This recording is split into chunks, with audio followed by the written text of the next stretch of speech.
I want to clarify on the photographs circulating on social media of me and Museveni.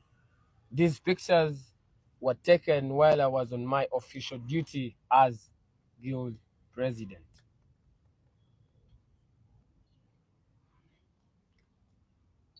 At the launch of the Research and Innovation Week, representing over 45,000 students of diverse political minds, beliefs, and I think it is at this point that I encourage Ugandans to enhance tolerance for diversity.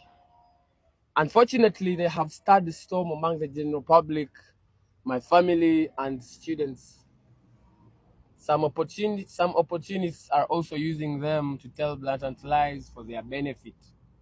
Makerere University is a public institution, and General Museveni, by virtue of his office as stipulated in Article 99, subsection 3 of the Constitution of the Republic of Uganda, which vests executive authority in him to be responsible for the welfare of the citizens and safeguard the Constitution and laws of Uganda, among others. Ugandans must know that in hierarchy and the tree of administration at Makerere University, Mzee Museveni is the visitor on top of the chancellor and the chairperson for the university council. It is from this that the office of the president derives its mandate of providing leadership in public policy management and good governance. It is my line of duty to account, follow up, and question Mr. Museveni's day-to-day business, because the power is in our hands to do so, not only as a student but as a guild president in regards to Makerere University. Relenting from my duties as a guild president of this institution makes me a populist, not an executor. As a moralist in the same sense, I am equally disturbed by the prevailing injustice in our country, which is attributed to the current regime. However, in my line of duty, I find myself sharing the same workspace with government officials.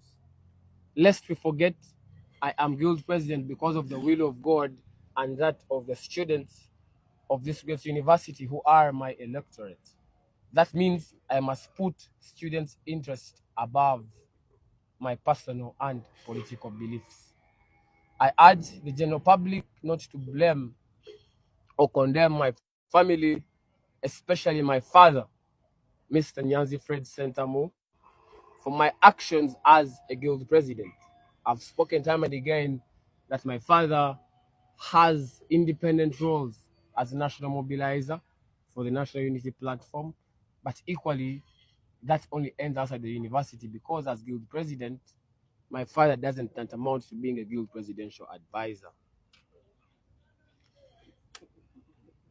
My family has stood firm against oppression in this country, and I honor their courage. The pictures in circulation should not be interpreted as a mode of betrayal to some people of our shared values, but as a consequence of balancing personal beliefs with public responsibility, which I independently sought for. When I took up this responsibility, I was well aware of the burdens that were to come along with it. Therefore, I remain committed to the values of truth, justice, and servant leadership. I will continue to walk in the light of our shared ideas and work tirelessly for a better Makerere and Uganda where every voice is heard, respected, and protected. We build for the future. Let's get hard for God and my country. As as a son and as a Mugandan boy or man, it is utterly very disrespectful of me to speak back to my father. And I request that issues regarding my family or what my father did in his capacity, I cannot speak anything more to what he said.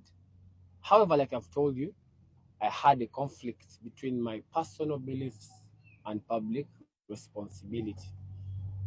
I believe for my actions, I was only fulfilling my official duty as the guild president. But it is very indisciplined of me to respond to my father, and I request will narrow my discussions elsewhere rather than family. Thank you.